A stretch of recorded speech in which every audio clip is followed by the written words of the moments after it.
प्यारे देशवासियों, चित्रकूट त्रिपाठी का नमस्कार स्वीकार करें। आप सब लोगों को मैं सामान्य ज्ञान ग्रुप परिवार की ओर से ढेर सारा स्वागत करता हूं और आज की वीडियो का शुभारंभ करता हूं। आप इस चैनल को लाइक, शेयर एंड सब्सक्राइब जरूर करें। ठीक है, स्टार्ट करते हैं। आज का हमारा जो टॉपिक है वो है अपवर्तन तथा अपवर्तन और परावर्तन की घटनाओं से होने वाले कुछ उदाहरण, जिनको हम अच्छे से समझेंगे। वीडियो के लास्ट तक बने रहिए। वादा करता हूँ वीडियो के लास्ट में आपको कुछ नया सीखने को मिलेगा जो आज तक आपने नहीं सीखा है। इसी आशा के साथ आप लोग बने रहिए। मैं स्टार्ट करता हूँ इसको, परावर्तन और अपवर्तन। सबसे पहले परिभाषा से देखते हैं परावर्तन। देखिए, प्रकाश की तो एक आदत है, प्रकाश एकदम फुल स्पीड में एक ही डायरेक्शन में सरल रेखा में चलता है। ये प्रकाश का पहला गुण है। दूसरा गुण, 3 × 10⁸ मीटर प्रति सेकंड या 3 लाख किलोमीटर प्रति सेकंड की रफ्तार से स्पीड से मतलब ये प्रकाश अपना चलता है। इसी प्रकाश की दो घटनाएं होती हैं जिसके ऊपर हम बात करेंगे, परावर्तन और अपवर्तन। परावर्तन की घटना को पहले देख लेते हैं। परावर्तन की घटना क्या होती है? जब प्रकाश किसी एक माध्यम से दूसरे माध्यम में प्रवेश करता है। जब प्रकाश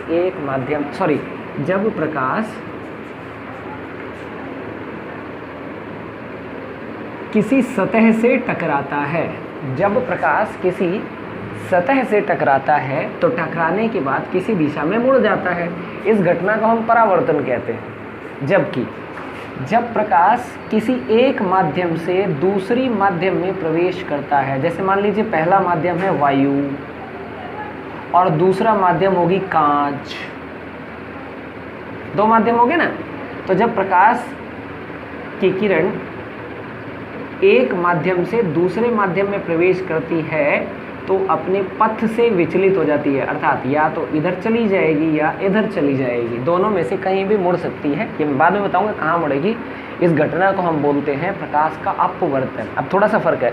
परावर्तन में प्रकाश परावर्तित होते हैं, वापस मुड़ता है, जबकि अपवर्तन में दूसरे माध्यम में चला जाता है। ये फर्क है। अच्छा देखिए, परावर्तन किससे हो सकता है? सतह से भी हो सकता है और माध्यम से भी हो सकता है। माध्यम वाले को हम क्या कहते हैं बाद में बात करेंगे। बस मैंने परावर्तन में इतना ही बताना था। मेन तो हमारा अपवर्तन का काम, उसके बाद हम परावर्तन पे पुनः चलेंगे, लौटेंगे। देखिए ध्यान से, जब प्रकाश एक माध्यम से दूसरे माध्यम में प्रवेश करता है तो माध्यम को मिलाने वाली रेखा पर अपने पथ से विचलित हो जाता है। इस घटना को हम लोग प्रकाश का अपवर्तन कहते हैं। इसी घटना को मैं आज फोकस कर रहा हूँ। आप लोग ध्यान से देखिए। अगर समय और अच्छे से मिला तो परावर्तन को भी बढ़िया से समझा दूंगा। ये देखिए, अब जरा मैं इस चित्र को दोबारा बनाता हूँ। आप सब लोग जानते हैं, आपने 10वीं क्लास में पढ़ा है कि जो किरण आ रही होती है उसको आपतित किरण कहते हैं। आपतित किरण यानी इंसिडेंट रे। और ये किरण जिस बिंदु पे टकराती है, माध्यम को मिलाने वाली रेखा के लंबवत हम एक काल्पनिक लाइन की कल्पना कर लेते हैं भाई, क्योंकि सारे कोण हमें यहीं से बनाने हैं। इसीलिए ये काल्पनिक लाइन अभिलंब कहलाती है। इसको N फॉर नॉर्मल से लिखते हैं और ये इंसिडेंट रे I से लिखते हैं।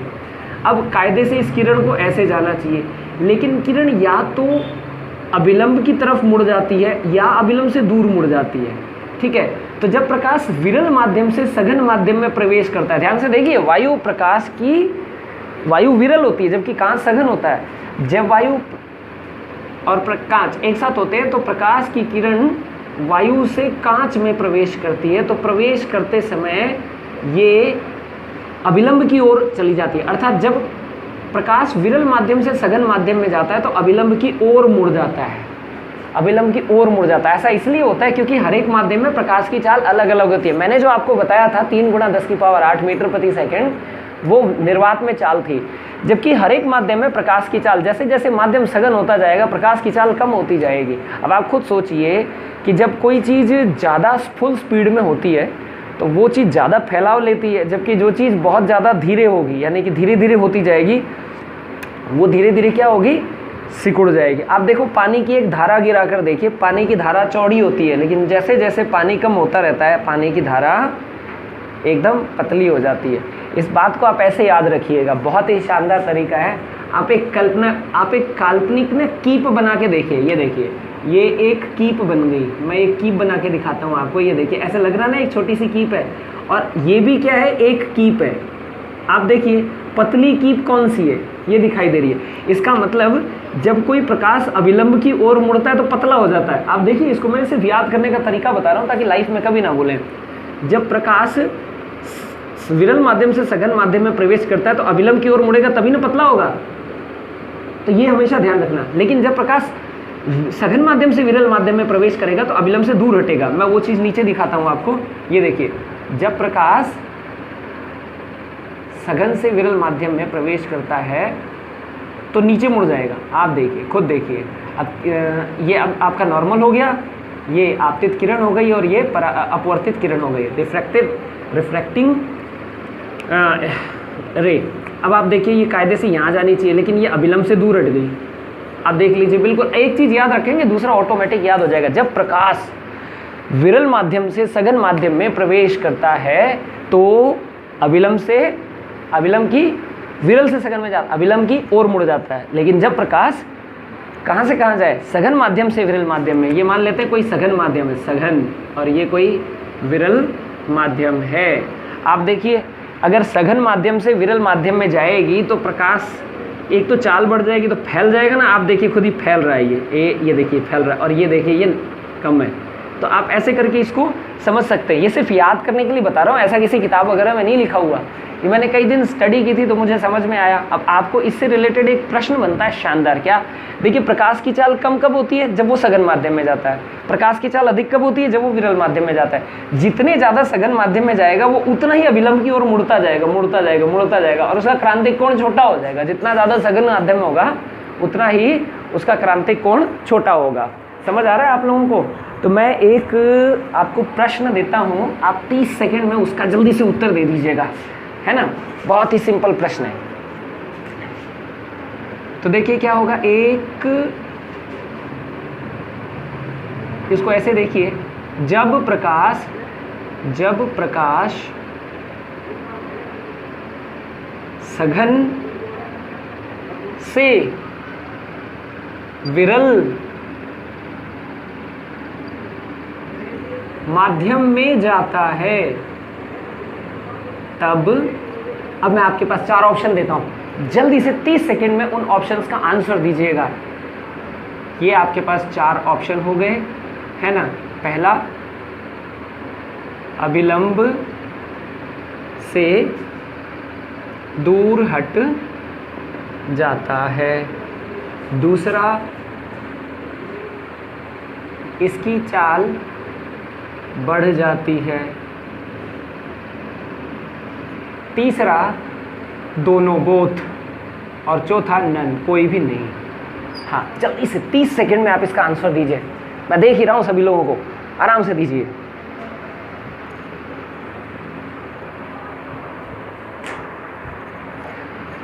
बहुत बढ़िया, एकदम सही आंसर, फर्स्ट क्लास।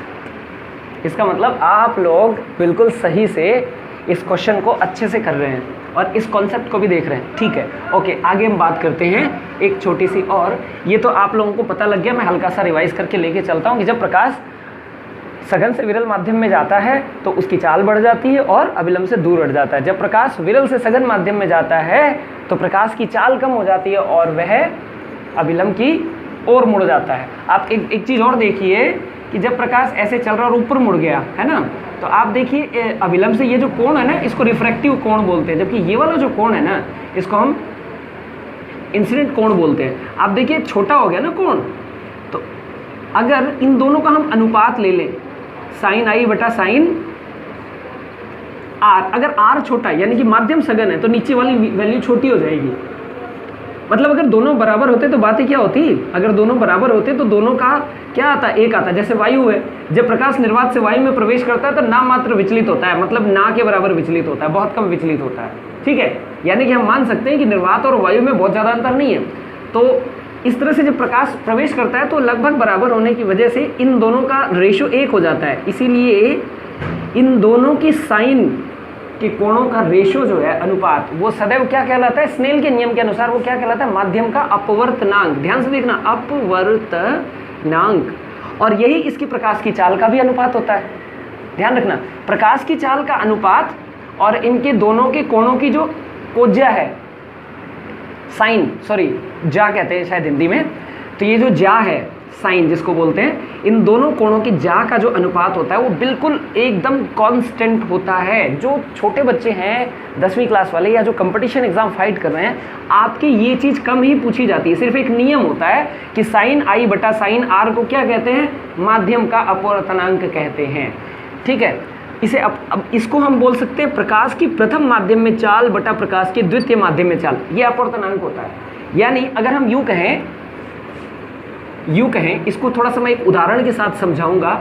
जब प्रकाश एक माध्यम से दूसरे माध्यम में प्रवेश करता है, यानी कि प्रकाश वायु से 1.5 अपवर्तनांक वाला 1.5 अपवर्तनांक वाले 1.5 अपवर्तनांक वाले, ठीक है, 1.5 अपवर्तनांक, हिंदी में लिख देता हूं अपवर्तनांक, 1.5 अपवर्तनांक वाले कांच में प्रवेश करता है, 1.5 अपवर्तनांक वाले कांच में प्रवेश करता है, तो कांच में इसकी चाल क्या होगी, जबकि वायु में इसकी चाल 3 × 10⁸ मीटर प्रति सेकंड है। इस सूत्र में हम आराम से निकाल सकते हैं। अपवर्तनांक को कुछ किताबों में n लिखा हुआ है, जबकि कुछ किताबों में म्यू लिखा हुआ है, एक ही बात है, कुछ मर्जी रख लो। तो n बराबर हो गया आपके पास C1 बटा C2।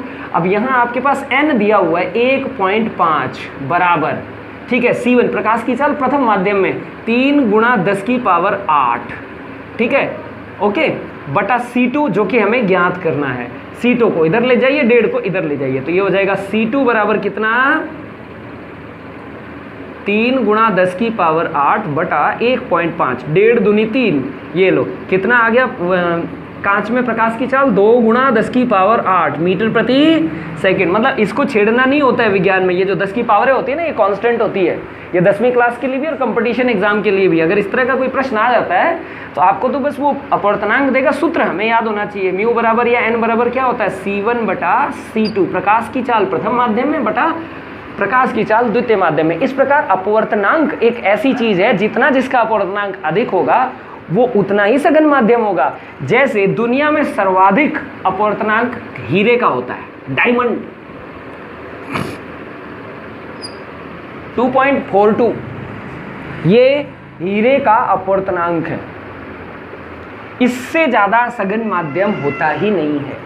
अभी तक मैंने जितनी किताबों में पढ़ा है, जैसे पानी का 1.33 हो गया है ना, जैसे कांच का 1.5 हो गया, तो भाई पानी से तो ज़्यादा ही सघन हो गया कांच, और कांच से ज़्यादा सघन हो गया हीरा। हीरा बहुत ही ज़्यादा सघन है, इतना सघन है, इतना सघन है कि इसके अंदर जब प्रकाश प्रवेश करता है तो उसमें एक विशेष घटना होती है, उस घटना को हम लोग कहते हैं पूर्ण आंतरिक परावर्तन।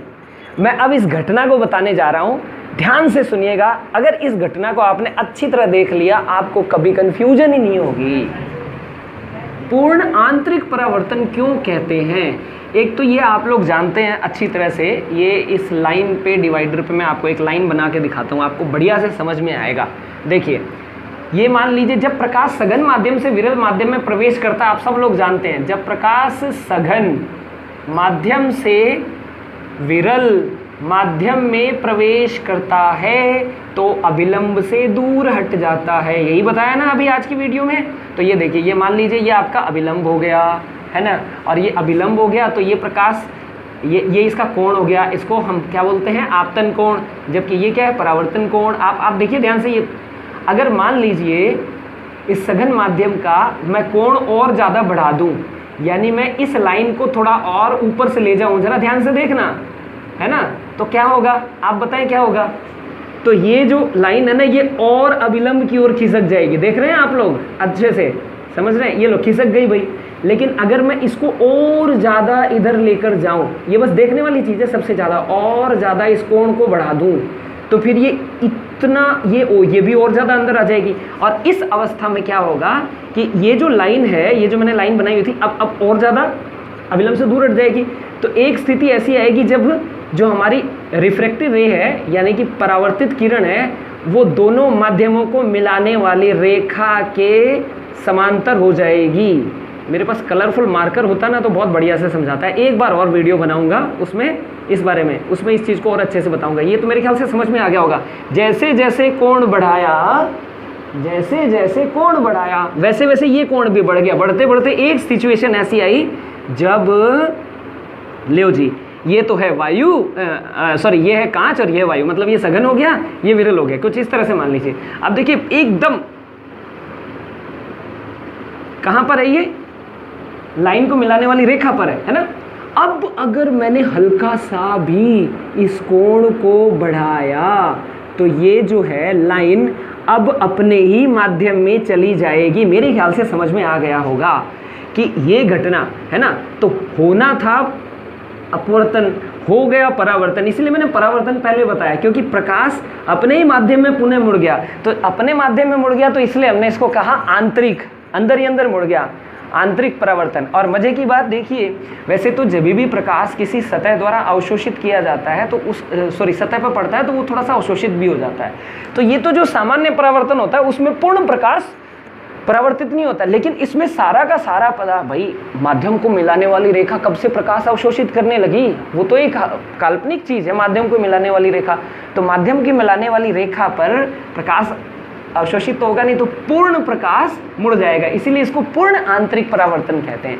यही रीजन है कि जो किनारे होते हैं ना कांच के या परख नली को पानी वगैरह में डालते हैं तो बड़ी शाइन मारती है, कारण इसका यही कारण है कि संपूर्ण प्रकाश परावर्तित हो जाता है। तो संपूर्ण, इसीलिए हम इसको क्या कहते हैं, प्रकाश का पूर्ण आंतरिक परावर्तन। तो घटना देखिए, पूर्ण आंतरिक परावर्तन हम किसको कहते हैं, जब प्रकाश सघन माध्यम में मिरल माध्यम में जाता है। अच्छा एक चीज और बताना भूल गया मैं आपको कि इस लाइन को एक बार मिटाते हैं, वो आपतन कोण, वो वाला आपतन कोण जब प्रकाश दोनों माध्यमों को मिलाने वाली लाइन के समांतर चला जाए, है ना इधर जाए ना इधर जाए, बिल्कुल, यानी अभिलंब से लंबवत हो जाए, अभिलंब से लंबवत हो जाए, जो आपतित किरण है, तो इस सिचुएशन को हम लोग कहते हैं क्रांतिक कोण। अब ये आपतन कोण नहीं रहा है, इसको हम लोगों ने बोल दिया है ये क्रांतिक कोण है। क्रांतिक मतलब क्रांति हो जाएगी। अब या तो अंग्रेज भाग जाएंगे या हिंदुस्तान आजाद हो जाए, कुछ ना कुछ तो होगा, इसलिए इसको हमने बोल दिया क्रांतिक कोण। यानी वह कोण, वह आपतन कोण जिस पर कोई भी किरण आपतित हो तो अपवर्तन के बाद अभिलंब से लंबवत हो जाए, उसको हम क्रांतिक कोण कहते हैं। तो जब क्रांतिक कोण से जरा भी अधिक कोण बनाती हुई कोई किरण प्रवेश करती है तो वो किरण अपने ही माध्यम में जाएगी, नेचुरल सी बात है, ठीक है ना। तो पहला जो कंडीशन हुई कि एक तो प्रकाश सघन माध्यम से पूर्ण आंतरिक परावर्तन की कंडीशंस होती हैं, शर्त होती हैं। पूर्ण आंतरिक परावर्तन में पहली शर्त क्या होती है, प्रकाश सदैव सघन माध्यम से विरल माध्यम में प्रवेश करना चाहिए, तब पूर्ण आंतरिक परावर्तन होगा। फिर प्रकाश का जो आपतन कोण है वो सदैव क्रांतिक कोण से अधिक होना चाहिए, दूसरी शर्त है, ठीक है। ये दोनों शर्तें पूर्ण आंतरिक परावर्तन के लिए जरूरी है। और पूर्ण आंतरिक परावर्तन इतनी शानदार चीज होती है कि इसमें प्रकाश का रत्ती भर मात्रा भी 1% भाग भी अवशोषित नहीं होता है, इसीलिए आप प्रकाश को मोड़कर कहीं भी ले जा सकते हैं, कहीं भी ले जा सकते हैं, गारंटी है। तो यानी ऑप्टिकल फाइबर में इसी का प्रयोग होता है। ऑप्टिकल फाइबर में प्रकाश ऐसे जाता है, पूर्ण आंतरिक परावर्तन से मुड़ता है, फिर पूर्ण आंतरिक परावर्तन से मुड़ता है, यानी इंटरनेट का जो बेस है ना वो यही ऑप्टिकल फाइबर है। और ऑप्टिकल फाइबर का बेस क्या है, पूर्ण आंतरिक परावर्तन। आप सोचिए ना, यहाँ से अमेरिका तक पूर्ण आंतरिक परावर्तन के हिसाब से क्या ऑप्टिकल फाइबर लगा है।